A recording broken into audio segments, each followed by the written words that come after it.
Saludos a todos, soy Oscar Andrés Jiménez, estudiante del programa de doctorado en educación del Instituto de Estudios Superiores de Investigación y Posgrados IESIT, y voy a presentarles un análisis crítico de teorías del desarrollo y corrientes en psicología educativa.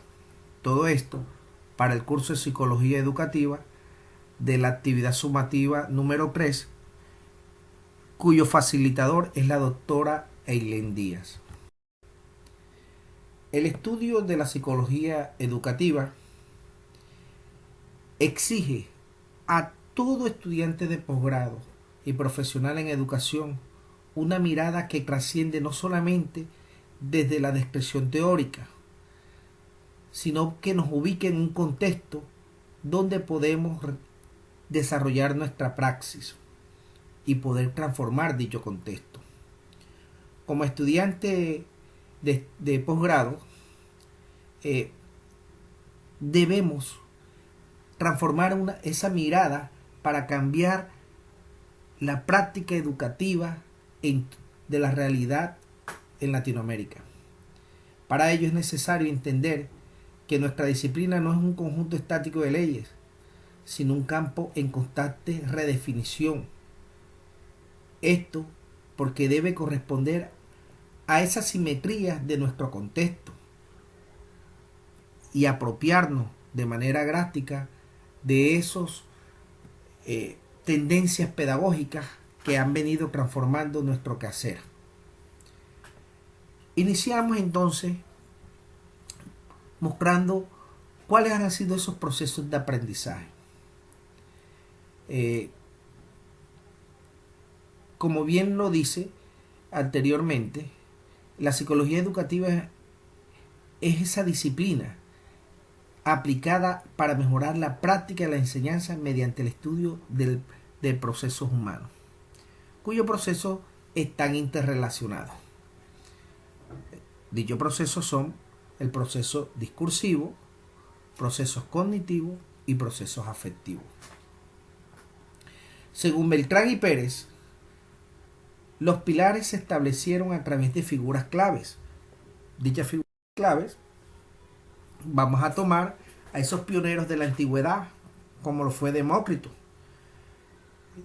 quien fue pionero en analizar la influencia del desarrollo familiar y las ventajas de la escolaridad. La educación nace desde casa.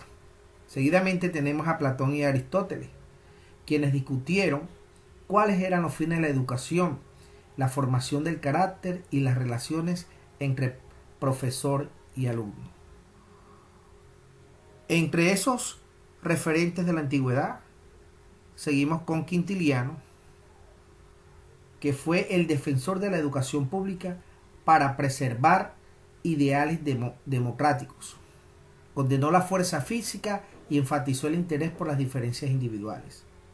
De igual manera, Luis Vives, quien es pionero en evaluación, fue quien anticipó a Tournai y a Dewey, porque introdujo la necesidad de ajustar las instrucciones a estudiantes con necesidades especiales, estudiantes sordos y ciegos, y fundamentalmente planeó el aprendizaje que depende de la actividad del yo, convirtiéndolo en el precursor del concepto de la metacognición.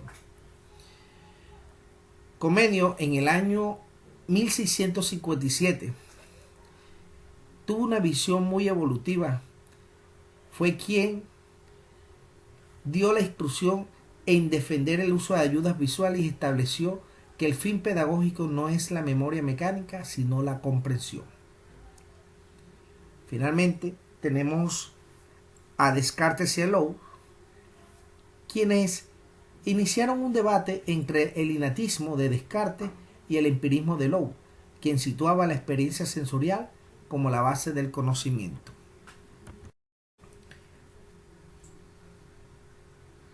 La formación de la disciplina se ha estructurado en 3 periodos cruciales. Inició en el año 1892 y 1920 con la creación de la APA por Steve Withoff, en 1892 Tournai quien era considerado como el padre de la psicología educativa, y William James, quien aportó la noción de que la psicología debe apoyar las decisiones pedagógicas del docente. Seguidamente se consolidó en el año 1920 y 1960, donde se desarrolla la base empírica en el aprendizaje y medidas psicológicas. No obstante, en la década del 40, la disciplina enfrentó una crisis de identidad profunda, al carácter de un cambio propio tras superponerse con otras áreas de la psicología escolar. Y la última fase que les menciono va desde el año 1960 hasta el 2011. Tras superar dicha crisis, la disciplina alcanzó un auge sin precedentes. Autores como Stewart, ya, Simauer, fueron muy importantes para que hoy en día la psicología educativa tenga esa fase y apropiación de todas las áreas, y más que todo en la parte educativa. No obstante, no hay que obviar tres lentes importantes en el desarrollo humano, como es Jean Piaget, Sigmund Freud y Erikson. Jean Piaget define el aprendizaje como un proceso de reorganización de estructuras cognitivas mediante la asimilación.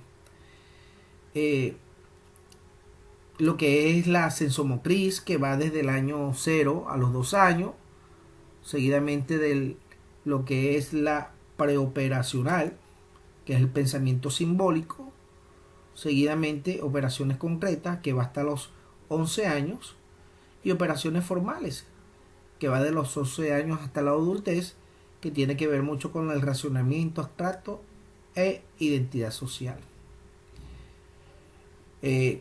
Erikson propuso 8 etapas psicosociales donde el individuo debe de enfrentar una crisis del desarrollo, un conflicto entre una alternativa positiva y dañina que impacta su autoimagen, pero destaca etapas como la autonomía versus vergüenza y la laborosidad versus la inferioridad.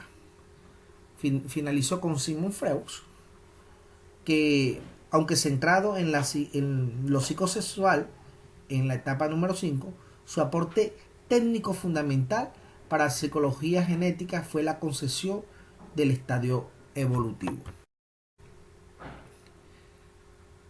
Seguidamente les presento lo que es la mecánica cognitiva de Piaget.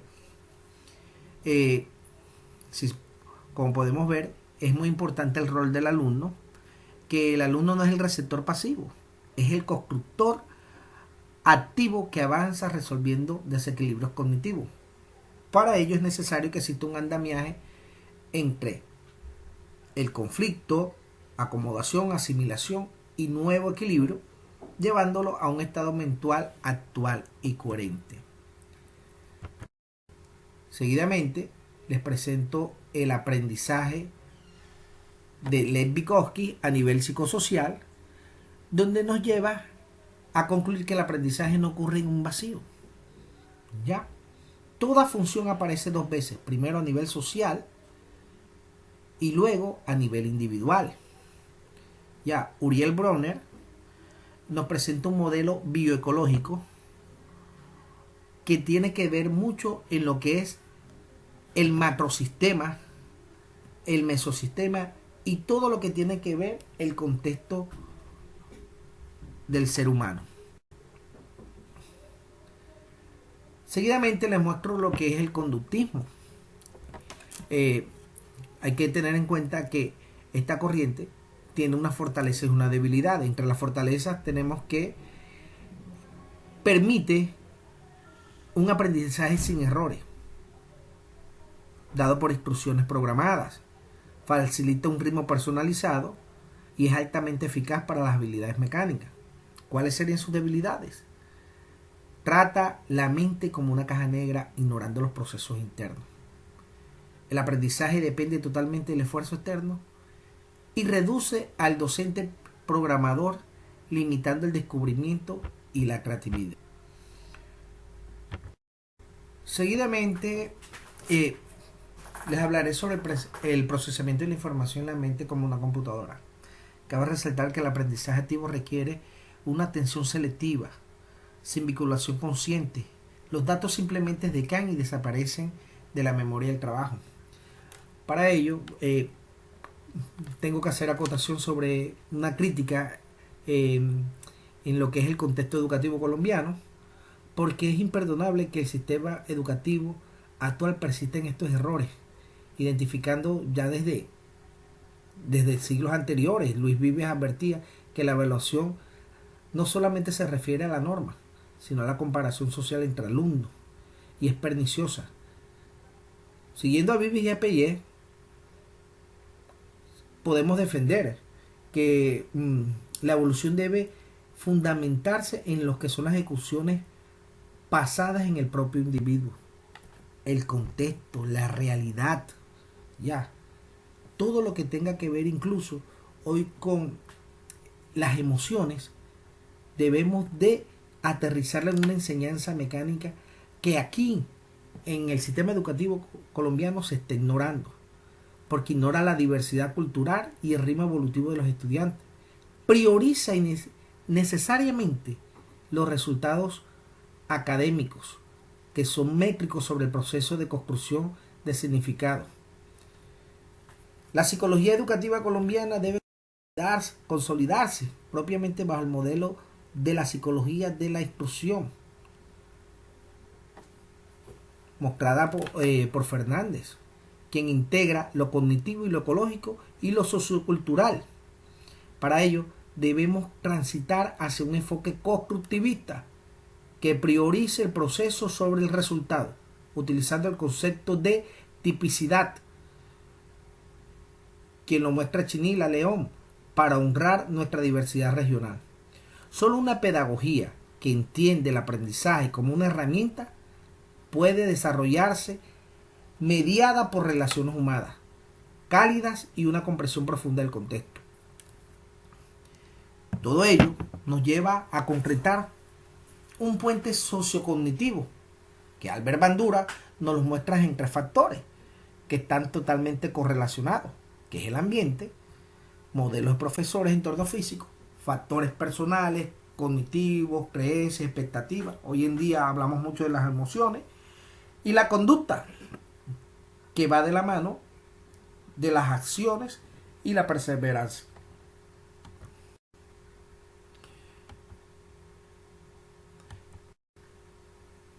La teoría humanista en educación se centra en la persona. Carl Rogers muestra al docente como facilitador. Para ello, el docente debe ser empático, porque debe comprender y transmitir con el sentir del alumno. Debe aceptar incondicionalmente, eliminando imposiciones que limitan la creatividad y que generen ansiedad hacia el estudiante.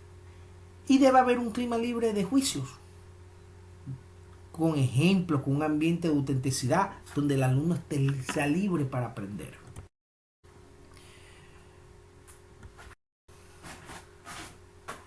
En síntesis, los paradigmas psicoeducativos, para ellos tenemos el conductismo, que ya hablamos sobre él, el sociocultural, el constructivismo y el humanismo.